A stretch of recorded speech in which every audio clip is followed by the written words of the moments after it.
Most people assume that if a plant is sold in a nursery, it's safe to grow. That couldn't be farther from the truth. A plant can look impressive on a store shelf and still cause major issues once it's in the ground. What you don't see on the label are the risks that come with them. Some are toxic enough to send pets or children to the hospital, others spread underground and take over entire properties, and some escape into natural areas and replace native plants. Let's talk about 15 plants you should never buy from a nursery. Number 15. Chameleon Plant. If you've ever seen a chameleon plant at a nursery, it looks like an easy win. Colorful leaves, spreads fast, fills empty spaces without needing special soil or watering schedules. You think you're getting a quick fix for patchy garden beds. What you're actually planting is something that doesn't know when to stop growing. Once it settles in, the roots start traveling underground, not just a few inches, but far past the confines of your garden beds.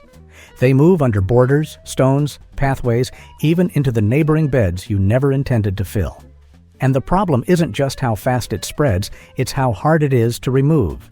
You can dig it out and think you got everything, only to see new shoots appear months later from pieces of root you didn't even notice. The plant stores energy deep underground, so even heavy herbicide treatment may only slow it down temporarily. Outside the yard, it becomes a serious ecological issue. When it escapes into wetlands or wooded areas, it crowds out native plants that actually support pollinators and soil life. If you just want bold foliage and fast coverage, Coleus or Caladium give you that look without turning into a long-term cleanup project. Chameleon plant feels harmless in a pot, but once established, it can take over spaces you never agreed to give it. Number 14. Lily of the Valley. Lily of the Valley sells itself through appearance alone. Small white bells and strong fragrance. People plant it to create a quiet, natural carpet under trees or along pathways, and it spreads quickly enough to make the space look finished in just a season or two. But once it settles in, it keeps spreading. Those tiny stems are connected by underground runners that expand outward and form tight colonies. They push through beds, lawn edges, and into nearby woodland soil if given a chance. The bigger issue isn't just how it spreads, but what's inside the plant. Every part contains cardiac glycosides, the same category of compounds found in Foxglove and Oleander. Small amounts can affect heart rhythm, and the berries look harmless enough for a child to mistake them for something edible. Pets have the same problem because the leaves don't look threatening. Poison control centers still get calls about accidental ingestion, especially in places where the plant has naturalized. Removing it isn't simple. Cutting back the growth leaves the root network intact, and full removal usually means digging deeper than most gardeners expect or can manage. If you want a delicate shade plant without the risks, snowdrops and lily turf are safer choices that stay manageable. Lily of the Valley looks innocent, but in most gardens, it becomes both persistent and hazardous.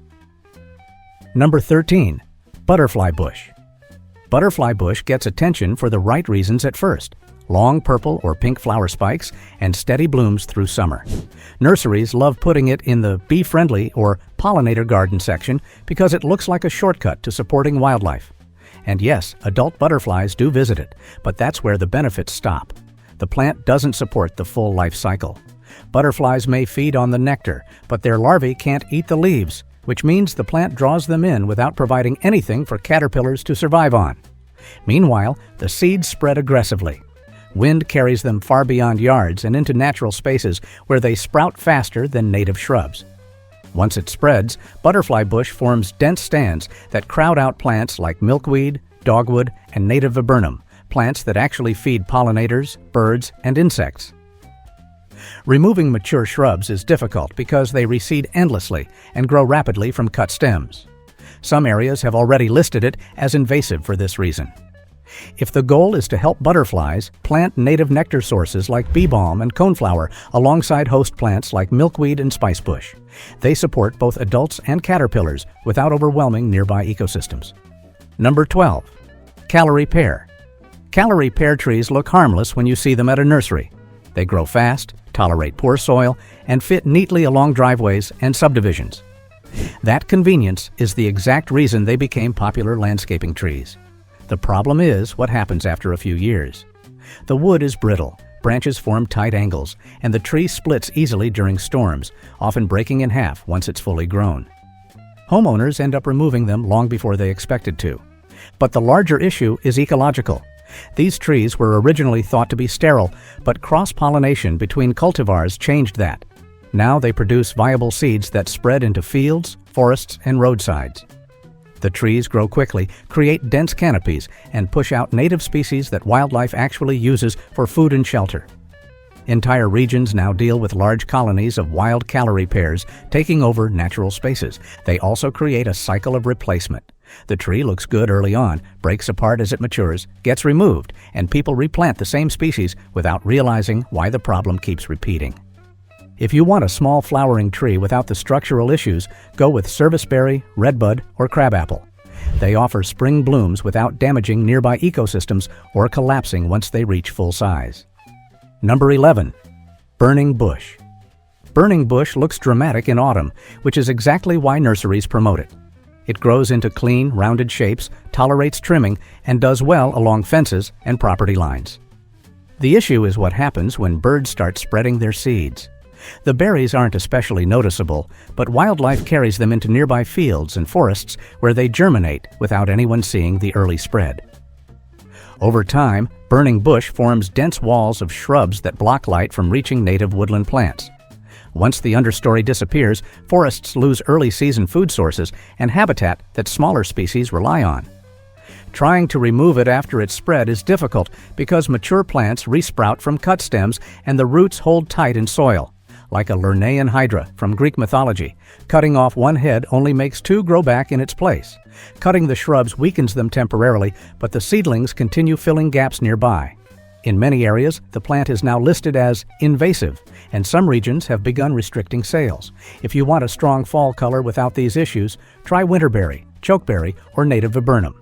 They provide seasonal color while supporting local ecosystems instead of competing with them. Number 10. Barberry.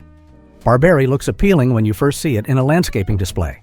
People plant it along windows, walls, and borders because the thorns discourage animals from passing through, and the shrub stays neat without much pruning. The problem is how well it spreads once birds begin eating the berries. The seeds germinate easily in forests, ditches, and open soil, forming thickets that block sunlight and prevent native plants from returning. These dense clusters create shaded, humid pockets that have been linked to higher tick populations in some regions, which raises separate concerns for both pets and hikers. Removing barberry isn't straightforward. The thorns make cutting and digging difficult, and mature shrubs often resprout from roots that stay behind. Even after clearing an area, new seedlings may appear because the berries continue moving through wildlife long after planting stops. Over time, entire slopes and woodlands can shift from mixed plant communities to uniform stands of barberry. If the goal is a compact border shrub with color, consider ninebark or native viburnum. Both offer structure and seasonal interest without reshaping surrounding habitats. Barberry starts as a practical landscaping choice, but once it escapes cultivation, it replaces plants that insects and animals actually depend on. Number 9. Scotch Broom. Scotch Broom shows up in nurseries as a bright, upright shrub covered in yellow flowers that look cheerful and low effort. It tolerates poor soil, grows quickly, and thrives on slopes where other plants struggle, which makes it appealing for erosion control and roadside planting. Once established, the real problem begins. The plant produces large numbers of seeds that remain viable in the soil for years. They spread along roads, through fields, and into open forests where they germinate faster than native plants. Each shrub casts dense shade, creating patches where native seedlings can't survive. Over time, hillsides that once supported mixed habitats turn into uniform stands of Scotch Broom. The seeds spread through vehicles, soil movement, wind, and wildlife. Even after removal, dormant seeds in the soil continue sprouting for seasons. The woody stems also increase wildfire intensity because they burn hot and dry, which turns large patches into fuel rather than functioning habitat. Pulling small plants by hand works early, but mature shrubs develop deep taproots that require heavy digging or mechanical removal. Cutting them down weakens them temporarily, but doesn't stop regrowth. If you want a hardy slope stabilizer without long-term consequences, use native options like ceanothus or manzanita where appropriate. Number 8. Dumb cane. Dumb cane shows up constantly in indoor plant sections because it checks all the boxes people look for. It fills empty corners, grows fast, and gives a room the feeling of intentional decor instead of random potted plants. The issue is in the sap. The leaves contain calcium oxalate crystals, sharp microscopic structures that embed into soft tissue when chewed or broken. Mouth, lips, throat, and even skin can react with swelling and burning. When ingested, swelling can become severe enough to make breathing difficult, which is how the plant got its common name. Children and pets are most at risk because the leaves are soft and easy to bite. Poison control centers still receive calls about this plant, especially from households that keep it within reach on floors or low tables. Even touching the sap and then rubbing eyes can cause pain and inflammation. Indoors, discarded cuttings or fallen leaves can expose pets without anyone noticing. If the goal is a bold tropical indoor plant, parlor palm and Boston fern offer the same effect without chemical irritation or airway risks. Dumb cane may look like a decorative houseplant, but its reactions are immediate and physical. Number 7. Sago Palm. Sago Palm is one of those plants people buy because it looks exotic without taking up much space. It handles heat, drought, and neglect, which makes it attractive to anyone who wants a tropical aesthetic without constant upkeep. The danger is in the entire plant, especially the seeds. Sago palm contains sikicin, a toxin that targets the liver. Dogs are often exposed when seeds drop to the ground and roll into areas where pets play. Even a small amount can trigger vomiting and internal bleeding before progressing to liver failure. Many cases are only discovered once symptoms appear, and treatment is expensive with low survival if response is delayed. The plant doesn't look threatening. No thorns or unusual smell. That's why owners often keep it near walkways, loungers, and feeding areas without realizing what animals can reach. Cleanup after trimming is also a hazard because fallen fronds and broken pieces still contain toxins. If you want a palm-like shape without these issues, areca palm and ponytail palm provide similar structure and are safe for homes with pets or children. Number 6. Azaleas and Rhododendrons. Azaleas and rhododendrons are planted for their heavy blooms and evergreen structure. Their appeal comes from how quickly they transform a space, especially when multiple shrubs bloom at once. The problem is that every part of these plants, including leaves and nectar, contains gray ionotoxins. These compounds interfere with electrical signals in the body and can affect heart rhythm. Ingesting even small parts can cause dizziness, vomiting, low blood pressure, and in severe cases, cardiac complications. Pets are particularly vulnerable because the leaves resemble many other common shrubs, and grazing animals may eat fallen branches without realizing the difference. There are documented cases of people becoming ill from honey made from rhododendron nectar, a condition historically known as mad honey poisoning. Symptoms can progress quickly, which makes early recognition important.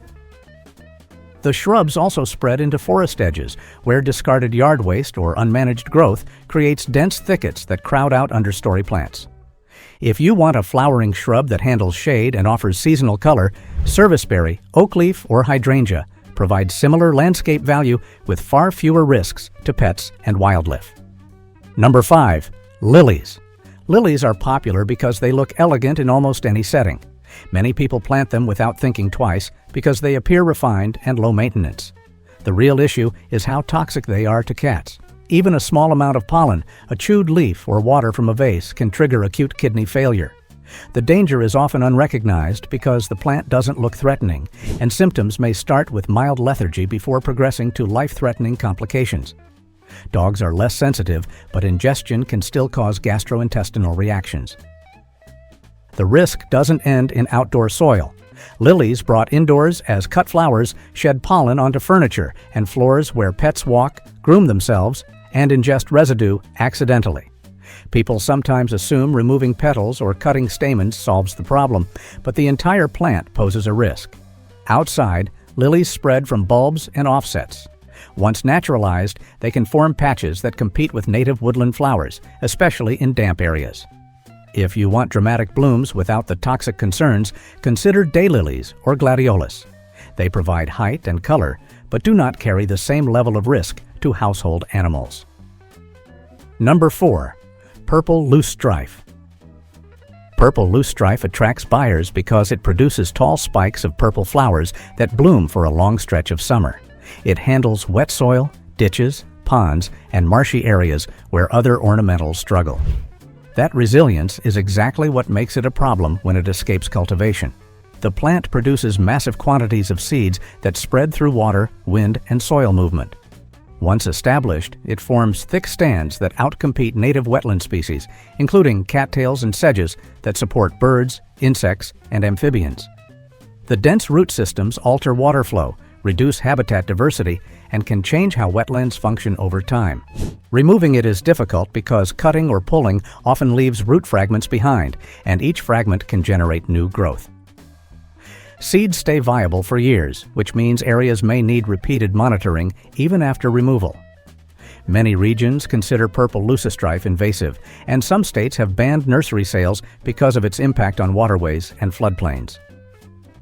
If you want color in wet soil without the ecological consequences, consider blue flag iris or swamp milkweed. Both support wildlife and stay within their boundaries. Number 3. Wisteria. Wisteria looks like something designed for postcards. People plant it for that exact effect, hoping for a single statement plant that transforms an otherwise plain yard. The problem is how aggressively it grows once established. The vines wrap around posts, railings, gutters, and nearby trees with enough strength to deform or strangle what they climb. On older structures, the weight alone can pull down trellises or fence sections when the plant hits full maturity. It also spreads through both seeds and root suckers, making new vines appear far from the original planting. In wooded areas, wisteria climbs into tree canopies, blocking light from reaching branches and slowly weakening the trees beneath it. Over time, entire tree lines can collapse under the combined weight of vines and wind pressure. The plant is difficult to remove because cutting the vines doesn't kill the root system. New shoots continue emerging until the roots are dug out or repeatedly treated over multiple seasons. If the goal is cascading blooms without structural damage or long-term control, consider native alternatives like American wisteria or crossvine. They offer similar floral effects while staying manageable and less damaging to trees and buildings. Imported wisteria creates dramatic scenery in the short term, but its growth habit can turn decorative spaces into long-term maintenance projects. Number 2. Oleander. Oleander sells itself through appearance alone. It handles heat, salt, drought, and poor soil, which is why it appears everywhere from highway medians to backyard hedges. The danger is that every part of the plant contains cardiac glycosides. Leaves, stems, bark, sap, even smoke from burning branches can affect the heart. A single leaf may be enough to cause serious harm to a child, and pets are at risk from chewed stems or yard waste left after trimming. Cases aren't rare. Horses have collapsed after eating discarded branches, and veterinary clinics issue warnings during landscaping season because pets ingest fallen leaves or stems without owners noticing. Symptoms range from vomiting and slowed heart rate to sudden cardiac failure if treatment is delayed. It also spreads easily in warm climates, forming unmanaged thickets along drainage channels and abandoned lots. If the goal is a lush floral hedge that handles heat, hibiscus offers similar visual impact without the toxicity. The flowers attract pollinators, the growth habit is manageable, and the plant doesn't turn routine yard work into a medical hazard. Oleander looks decorative in controlled landscaping, but the risk remains whenever people or animals can reach the plant. Number 1. Foxglove. Foxglove looks like something designed to be admired. Nurseries showcase it because it transforms a plain garden bed into something dramatic with very little effort. It attracts pollinators, stands upright without heavy support, and fits in cottage-style gardens where people want height without shrubs. The issue isn't how it grows, it's what it contains. Foxglove is packed with digitalis glycosides, compounds that affect heart rhythm. In controlled pharmaceutical form, they're used to treat heart failure. In the plant, there is no controlled dose. Ingesting even small amounts can lead to nausea, irregular heartbeat, seizures, or full cardiac arrest. Children may pull the flowers off because they look like tiny cups, and pets may chew leaves without any visible warning.